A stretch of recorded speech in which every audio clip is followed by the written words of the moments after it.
Hi ಎಲ್ಲರಿಗೂ ನಮಸ್ತೆ. Durga wish ವ್ಲಾಗ್ಗೆ ನಿಮ್ಮೆಲ್ಲರಿಗೂ ಸ್ವಾಗತ. ನಾನಿವತ್ತೊಂದು ರೆಸಿಪಿ ತಂದಿದ್ದೀನಿ. ಏನು ರೆಸಿಪಿ ಅಪ್ಪ ಇದು ಅಂತ ಅಂದರೆ ವೆಜ್ ಫ್ರೈಡ್ ರೈಸ್ ರೆಸಿಪಿನ ತಂದಿದ್ದೀನಿ. ಈಗಂತೂ ಸ್ಕೂಲ್ ಸ್ಟಾರ್ಟ್ ಆಗಿದೆ. ಮಕ್ಕಳಿಗೆ ಏನಾದರೂ ಬೆಳಗಿನ ತಿಂಡಿ ಮಾಡ್ತಾನೆ ಇರಬೇಕು. ಯಾವಾಗಲೂ ಅದೇ ಚಿತ್ರಾನ್ನ ಪುಳಿಯೋಗರೆ ಮಾಡ್ತಾಯಿದ್ರೆ ಅವರು ತಿನ್ನೋದಕ್ಕೆ ಇಷ್ಟಪಡೋಲ್ಲ. ಈ ರೀತಿ ಏನಾದರೂ ವೆರೈಟಿಯಾಗಿ ಮಾಡಿದ್ರೆ ಅವ್ರಿಗೂ ಇಷ್ಟ ಆಗುತ್ತೆ. ಹಾಗೆ ಲಂಚ್ ಬಾಕ್ಸ್ಗೂ ಕೂಡ ಮಾಡಿಸಿದಂಥ ರೆಸಿಪಿ ಇದಾಗಿದೆ. ಇದನ್ನು ಹೇಗೆ ಮಾಡೋದು ಅಂತ ನೋಡೋಣ. ಗ್ಯಾಸ್ ಹಚ್ಕೊಂಡು ಮೊದಲು ಒಂದು ಬಾಣಲಿಯನ್ನು ಇಟ್ಕೊಂಡಿದ್ದೀನಿ. ಸ್ವಲ್ಪ ಎಣ್ಣೆ ಜಾಸ್ತಿನೇ ಹಾಕ್ಕೊಂಡು ಬೆಳ್ಳುಳ್ಳಿನ ಜಜ್ಜಿ ಹಾಕೋತಾ ಇದ್ದೀನಿ. ನಾನು ಶುಂಠಿ ಬೆಳ್ಳುಳ್ಳಿ ಯೂಸ್ ಮಾಡ್ತಿಲ್ಲ, ಇಲ್ಲಿ ಬರೀ ಬೆಳ್ಳುಳ್ಳಿ ಮಾತ್ರ ಜಜ್ಜಿ ಹಾಕ್ತಿದ್ದೀನಿ. ಸಿಪ್ಪೆ ಎಲ್ಲ ಬಿಡಿಸ್ಬಿಟ್ಟು ಅದನ್ನು ಕುಟಾಣಿ ಕಲ್ಲಲ್ಲಿ ಜಜ್ಜಿ ಹಾಕೋತಾ ಇದ್ದೀನಿ. ಸ್ವಲ್ಪ ಬೆಳ್ಳುಳ್ಳಿನ ಎಣ್ಣೆಯಲ್ಲಿ ಒಂದು 5 ನಿಮಿಷ ಫ್ರೈ ಮಾಡೋಣ, ಸ್ವಲ್ಪ ಸ್ಮೆಲ್ ಬರೋವರೆಗೂ ಅಷ್ಟೇ. ಈಗ ನೋಡಿ, ಒಂದು ಈರುಳ್ಳಿನ ಉದ್ದುದ್ದಾಗಿ ಕಟ್ ಮಾಡಿ ಇಟ್ಕೊಂಡಿದ್ದೀನಿ. ಈರುಳ್ಳಿನ ಹಾಕ್ತಾಯಿದ್ದೀನಿ.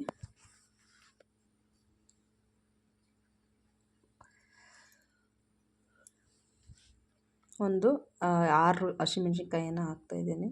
ಖಾರ ನೋಡ್ಕೊಂಡು ಹಾಕಿ, ಜಾಸ್ತಿ ಖಾರ ಇರೋ ಮೆಣಸಿನ್ಕಾಯಿ ಹಾಕ್ಬಿಟ್ರೆ ಮಕ್ಕಳು ಕೂಡ ತಿನ್ನೋಲ್ಲ. ಈಗ ತರಕಾರಿನೆಲ್ಲ ಕಟ್ ಮಾಡಿ ಇಟ್ಕೊಂಡಿದ್ದೀನಿ. ಕ್ಯಾಪ್ಸಿಕಮ್ಮು ಮತ್ತು ಕ್ಯಾರೆಟು, ಬೀನ್ಸು ಹಾಗೆ ಎಲೆಕೋಸು ಇಷ್ಟನ್ನು ಸಣ್ಣದಾಗಿ ಕಟ್ ಮಾಡಿ ಇಟ್ಕೊಂಡಿದ್ದೀನಿ. ಕ್ಲೀನಾಗಿ ತೊಳೆದು ಇವಾಗ ಹಾಕ್ಕೋತಾ ಇದ್ದೀನಿ. ಸ್ವಲ್ಪ ಫ್ರೈಡ್ ರೈಸಲ್ಲಿ ತರಕಾರಿ ಎಲ್ಲ ಹಸಿಯಾಗೇ ಇದ್ದರೆ ಚೆನ್ನಾಗಿರುತ್ತೆ. ಆದ್ದರಿಂದ ಒಂದು 5 ನಿಮಿಷ ಈ ರೀತಿ ಎಣ್ಣೆಯಲ್ಲಿ ಬಾಡಿಸ್ಕೊಳ್ಳೋಣ. ತರಕಾರಿ ಸ್ವಲ್ಪ ಮೆತ್ತಗಾಗಬೇಕು.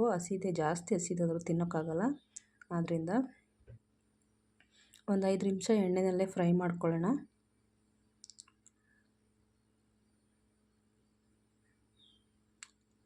ಮಕ್ಳಿಗೆ ಆರೋಗ್ಯಕ್ಕೂ ಕೂಡ ತುಂಬ ಒಳ್ಳೆಯದು. ತರಕಾರಿ ತಿನ್ನೋದಿಲ್ಲ ಮಕ್ಕಳು. ತರಕಾರಿ ಎಲ್ಲ ಆಯ್ದಿಡ್ತಾರೆ. ಈ ಥರ ಮಾಡಿಕೊಟ್ರೆ ಅವ್ರಿಗೂ ತರಕಾರಿ ತಿನ್ನೋದಕ್ಕೆ ಇಷ್ಟ ಆಗುತ್ತೆ. ಈಗ ನೋಡಿ, ತರಕಾರಿಗೆ ಸ್ವಲ್ಪ ಉಪ್ಪು ಹಿಡ್ಕೊಳ್ಳಿ ಚೆನ್ನಾಗಿ. ಅದರಿಂದ ಉಪ್ಪನ್ನು ಹಾಕ್ತಾಯಿದ್ದೀನಿ.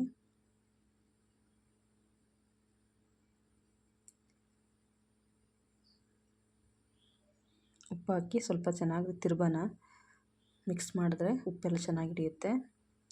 ಒಂದು 5 ನಿಮಿಷ ಮುಚ್ಚಳ ಮುಚ್ಚಿ ಇದನ್ನು ಬೇಯಿಸ್ಕೋಬೇಕು. ತರಕಾರಿನ ಎಣ್ಣೆನಲ್ಲೇ ಬೇಯಿಸ್ಕೊಂಡಾದ್ಮೇಲೆ ಈಗ ಉದುದ್ರಾಗಿ ಮಾಡಿರುವಂಥ ಅನ್ನನ ಹಾಕ್ತಾಯಿದ್ದೀನಿ.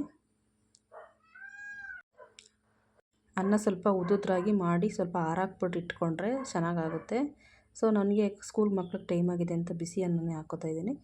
ಹಾಗೆ ಮೆಣಸಿನ ಪುಡಿ, ಹಾಗೆ ಮಟನ್ ಮಸಾಲ ಆದರೂ ಹಾಕ್ಕೋಬೋದು, ಚಿಕನ್ ಮಸಾಲ ಆದರೂ ಹಾಕ್ಕೋಬೋದು. ನಾನು ಮಟನ್ ಮಸಾಲಾನ ಬಳಸ್ತಾ ಇದ್ದೀನಿ. ಮೊದಲು ಪೆಪ್ಪರ್ ಪೌಡರನ್ನು ಹಾಕಿದ್ದೀನಿ, ಈಗ ಮಟನ್ ಮಸಾಲ ಹಾಕಿದ್ದೀನಿ. 1 ಸ್ಪೂನಷ್ಟು ಸೋಯಾ ಸಾಸನ್ನು ಹಾಕ್ತಾಯಿದ್ದೀನಿ. ಸೋಯಾ ಸಾಸು ಜಾಸ್ತಿ ಕೂಡ ಬಳಸಬಾರ್ದು, ಸ್ವಲ್ಪ ಹಾಕ್ಕೋಬೇಕಷ್ಟೇ. ಈಗೆಲ್ಲ ಒಂದು ಸಾರಿ ಮಿಕ್ಸ್ ಮಾಡೋಣ. ಇನ್ಯಾವುದೇ ಪೌಡ್ರನ್ನ ಯೂಸ್ ಮಾಡ್ತಿಲ್ಲ ಇದಕ್ಕೆ. ಮಟನ್ ಮಸಾಲ ಇಲ್ಲ ಚಿಕನ್ ಮಸಾಲ ಹಾಕಿದ್ರೆ ತುಂಬಾ ಚೆನ್ನಾಗಿರುತ್ತೆ. ಈಗೆಲ್ಲವನ್ನು ಚೆನ್ನಾಗಿ ಮಿಕ್ಸ್ ಮಾಡೋಣ. ನೋಡಿ, ಮಿಕ್ಸ್ ಮಾಡಿದ್ದಾಗಿದೆ. ಈ ರೀತಿ ಕಾಣ್ತಾ ಇದೆ. ಇದನ್ನು ಒಂದು 5 ನಿಮಿಷ ಹಾಗೆಯೇ ಸಿಮ್ಮೆಲ್ಲ ಇಟ್ಟು ಬಿಸಿ ಮಾಡ್ಕೊಬೇಕು ಚೆನ್ನಾಗಿ ಅನ್ನನ. ಈಗ ಲಾಸ್ಟಲ್ಲಿ ಕೊತ್ತಂಬರಿ ಸೊಪ್ಪು ಹಾಕ್ತಾಯಿದ್ದೀನಿ. ಕೊತ್ತಂಬರಿ ಸೊಪ್ಪನ್ನು ಹಾಕಿ ಒಂದು 5 ನಿಮಿಷ ಚೆನ್ನಾಗಿ ಮಿಕ್ಸ್ ಮಾಡ್ಕೊಳ್ಳೋಣ ಅನ್ನೋ ಜೊತೆಗೆ. ನೋಡಿ, ಇವಾಗ ಮಿಕ್ಸ್ ಮಾಡ್ತಾಯಿದ್ದೀನಿ.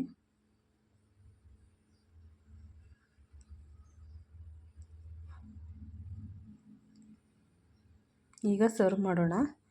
ಬಿಸಿ ಬಿಸಿಯಾಗಿ ಮಾಡಿರುವಂಥ ವೆಜ್ ಫ್ರೈಡ್ ರೈಸ್ ರೆಡಿಯಾಗಿದೆ. ಯಾರಿಗೆಲ್ಲ ಈ ರೆಸಿಪಿ ಇಷ್ಟ ಆಯಿತು ಪ್ಲೀಸ್ ಲೈಕ್ ಮಾಡಿ, ಶೇರ್ ಮಾಡಿ, ಕಮೆಂಟ್ ಮಾಡಿ. ಹಾಗೆ ಈ ರೆಸಿಪಿನ ಒಂದ್ಸರಿ ಟ್ರೈ ಮಾಡಿ, ಹೇಗಾಗಿತ್ತು ಅಂತ ಕಮೆಂಟ್ ಮೂಲಕ ತಿಳಿಸಿ. ಇನ್ನೂ ಹಲವಾರು ರೆಸಿಪಿಗಳನ್ನು ಇದೇ ವಿಡಿಯೋದಲ್ಲೇ ಹಾಕ್ತೀನಿ ನನ್ನ ವ್ಲಾಗಲ್ಲೇ. ಪೂರ್ತಿ ವಿಡಿಯೋ ನೋಡಿ. ಹಾಗೆ ಯಾರೆಲ್ಲ ಇಷ್ಟು ದಿನ ನನ್ನ ವಿಡಿಯೋ ನೋಡಿ ಸಪೋರ್ಟ್ ಮಾಡ್ತಾಯಿದ್ದೀರಾ ಎಲ್ರಿಗೂ ಕೂಡ ಧನ್ಯವಾದಗಳನ್ನು ಹೇಳೋದಕ್ಕೆ ಇಷ್ಟಪಡ್ತೀನಿ. ಇದಾಗಿತ್ತು ಫ್ರೆಂಡ್ಸ್ ಇವತ್ತಿನ ರೆಸಿಪಿ. ಮುಂದಿನ ವಿಡಿಯೋದಲ್ಲಿ ಮತ್ತೆ ಸಿಗೋಣ.